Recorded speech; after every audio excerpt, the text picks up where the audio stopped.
Hello students. Now we are going to study part 3 of chapter 3, that is liberalization, privatization and globalization.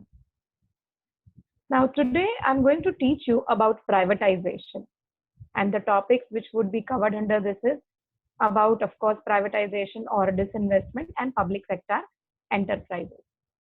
Now first let's understand what is privatization. When any government or when any public sector shed off their ownership or management to private companies, then it is called privatization. So it simply implies shedding of ownership or management of a government owned enterprise in the hands of private sectors. Now government companies are converted into private companies in two ways: either by withdrawal of the government from ownership, which means the simplest way that government gives up all its investment into the business of public sector and give it to private sector. Secondly, they outright sale of public sector, which means that they sell off the public sector shares to the private sector. Now, why would any government or public limited company or public company would go for disinvestment or privatization? See, sometimes it so happens that most of the majority of the public sector companies, they have to manufacture the goods and services for the welfare of the people. So their motive is welfare and not profit. So due to this reason, many a time they have to sell the commodity cost to cost. That means they have to keep the profit aside, and sometimes they have to sell commodity at no profit or no loss. Now, due to this, there were many public sector or public companies which were facing the losses. Now, to cover up with such losses, and there were also certain companies which were not doing very well. So, due to many these reasons, a government company, or you can say public sector, they plan to privatize certain things. Now, privatization of public sector enterprise means, as I said, selling of the equities to private sector units. That is disinvestment. Now, as I said, the purpose of sale, according to government, was mainly to improve the financial discipline and facilitate modernization, because public sector company cannot control the way the private can, because the main aim of private sector is to earn profit. So they would obviously want their labor to be more effective, more efficient, and they follow hire and fire policy. That is, if you perform well, you're in the organization. If you don't perform well, you're not in the organization. But public sector units were not able to do so, because the main purpose was welfare. So to maintain that discipline and facilitate modernization, disinvestment or privatization was taken up. Now, there were certain Navratnas and public enterprises policy. Now, there are certain companies, public sector or public companies, which were given the title of Maharatna or Navratna or Mini Ratna. They were given such titles because of their performance, because of their contribution in the GDP. There were Navratnas. Navratna means 9 gems, which were doing, these were the 9 public sector units which were doing extremely well in terms of contribution to the GDP of the economy. So they were given this title. Now, this title were given also to improve the efficiency and professionalism, or to encourage this public sector so that they perform well. So they were given greater managerial autonomy in different ways. Now, when we talk about Maharatnas, first one is IOCL and SAIL, that is Indian Oil Corporation and Steel Authority of India. And under Navratna, we have 9 such companies. I'm just mentioning here one or two. One is Hindustan Aeronautics and Mahanagar Telephone Nigam Limited. Among this Navratna, there were also 1 or 2 which were later on privatized. And when we talk about Mini Ratna, that is Bharat Sanchar Nigam Limited, Airport Authority and Indian Railway. So these are the few examples of Maharatna, Navratna and Mini Ratna. these were the status or title which were given to public sector to improve their performance or to motivate them, encourage them to perform well and increase their efficiency. Now, they were set up with intention of providing infrastructure. All these public sector companies were started with one intention, that they want to provide a better infrastructure to the society and employment. If you observe, most of the public sector units are found in the remote areas or in the areas which are backward. Now, what is the reason that why public sectors are usually set up in the backward region or remote areas? The reason is so that they can improvise, they can improve the backward areas or remote areas. So if any company or if any organization is started in such backward or remote areas, automatically there would be infrastructure, that is road, transport, communication, everything will automatically get developed. And another thing is employment. Because if you start up the public sector in such a remote area or backward region, it would give regional equality. So it would generate employment to the people who are backward. So for all these reasons, this public sector were started up. Now granting the status to these public sectors, that is Navaratna, Mini Ratna, granting the status, it of course resulted in better performance of these companies. Now, scholars also say that instead of facilitating public sector enterprise in their expansion and enabling them to become a global player, the government had to partly privatize certain sectors. So it was not possible for the public sector to expand their activity, as I said, due to welfare reasons. So some of them suggested, scholars suggested, that it would be better if some part of public sectors are privatized so that private sector can expand that into the global market. So of late, the government had decided to retain this public sector and expand it into the global market. That is why we can see that many of the public sectors are partly privatized, like some section of that public sector may be privatized. Now, if you take an example earlier in Ahmedabad, AEC, that is Ahmedabad Electrical, they used to supply the electricity, which was again privatized and disinvestment and sell it off to private company, that is Torrent. So now it is partly privatized. So government started this privatization with a feeling which would give the growth and development to the economy and inflow investment into Indian market. So I hope you're clear with privatization. Thank you. Hello. This is the last part of chapter 3, that is liberalization, privatization, and globalization.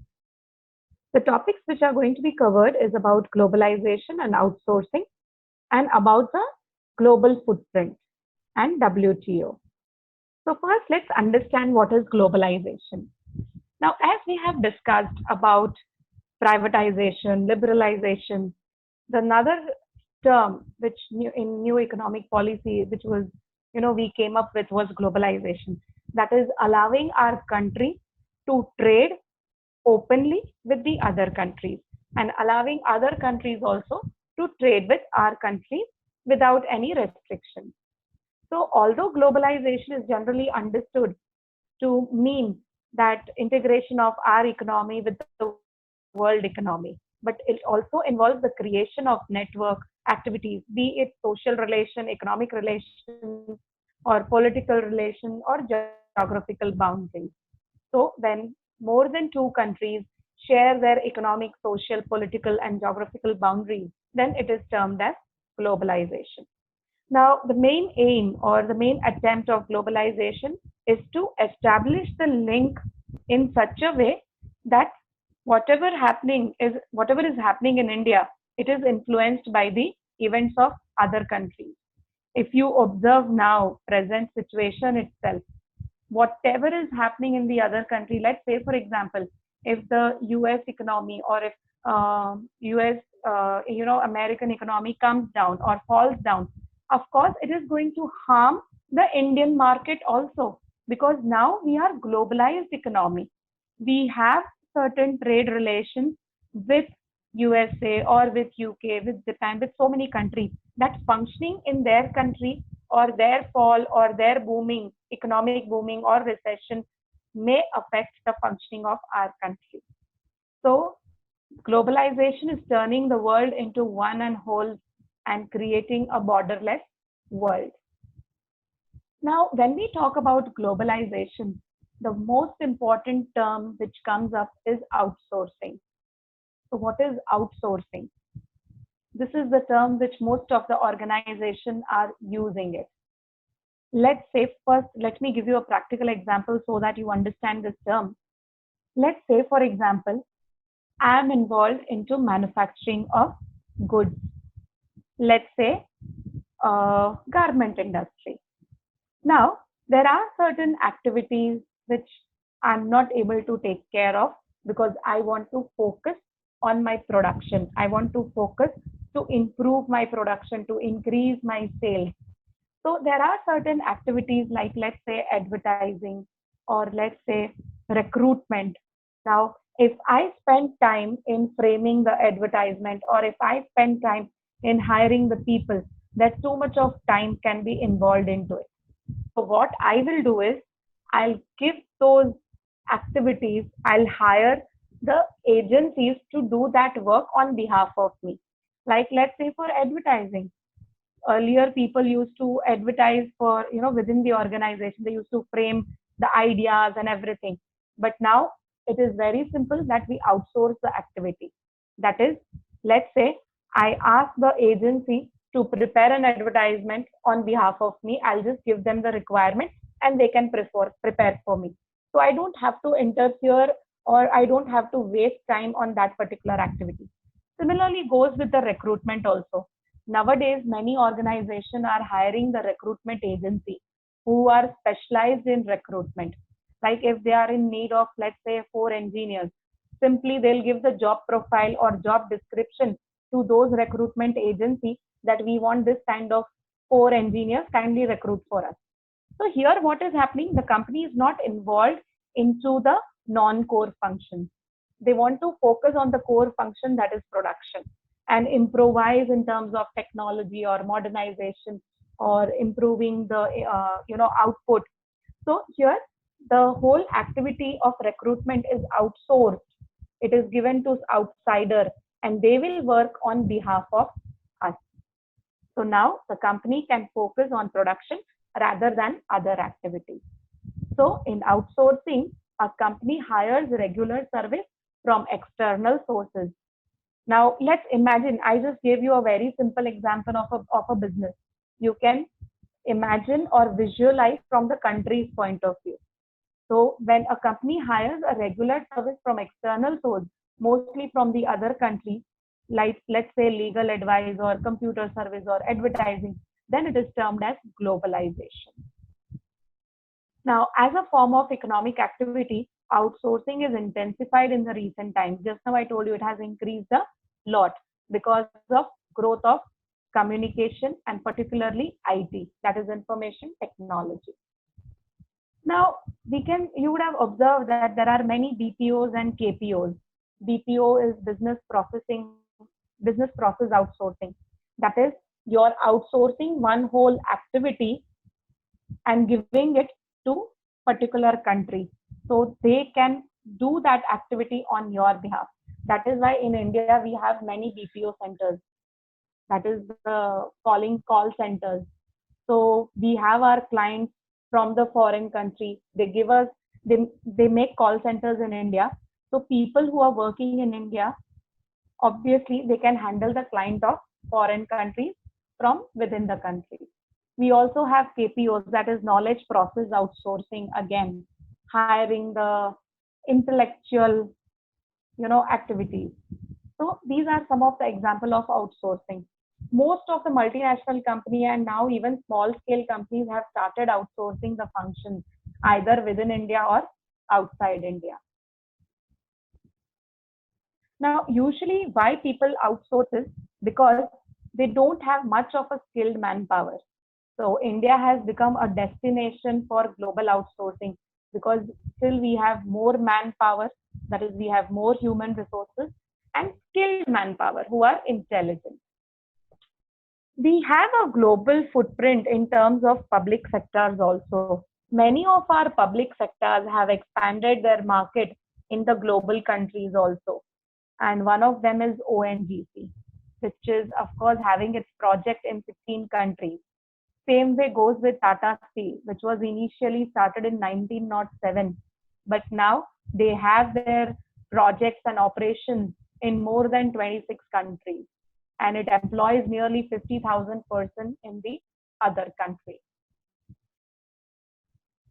Giving two more examples, one is HCL, which is of course an IT company. It started in India and it has its offices in 31 countries, and it is also employing about 50,000 persons abroad. Dr. Reddy's Laboratories, which is one of the famous corporate, again pharmaceutical company. It started in India and it's one of the big company now. It has its manufacturing plant as well as research R&D across the world. So this way we can see that our public sector also have certain global footprints along with the private sector. Now let's talk about WTO, World Trade Organization. Now WTO, which was earlier known as General Agreement on Trade and Tariffs, that is GATT.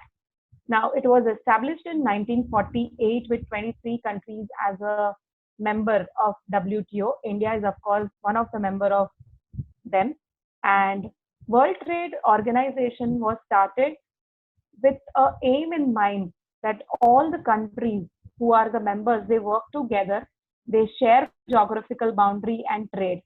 And for this reason, the member countries, like let's say for example, there are 5 member countries who are part of WTO.